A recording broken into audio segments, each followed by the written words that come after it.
ही गोष्ट आहे थरथरत्या हातांची, साईची आणि साईच्या आजीची, जागलेल्या त्या कित्येक रातींची, मातीच्या घराची अन आजीच्या साथीची.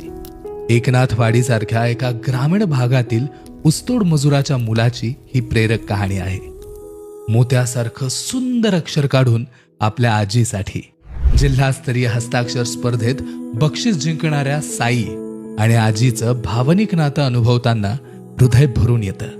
दिवसभर शेतात राबणारी आजी रात्री 11 वाजेपर्यंत साईला झोप येऊ नये म्हणून साईच्या शेजारी बसून राहायची.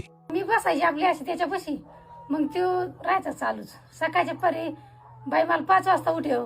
आपल्या आजीची तळमळ साईच्या मनापर्यंत पोहोचली आणि त्यानेही खूप मेहनत घेतली आणि जिल्हास्तरीय हस्ताक्षर स्पर्धेत 3रा क्रमांक मिळवला. पत्र्याच्या झोपडीत राहणारा साई आज मोत्यासारखं सुंदर अक्षर गिरवत आहे.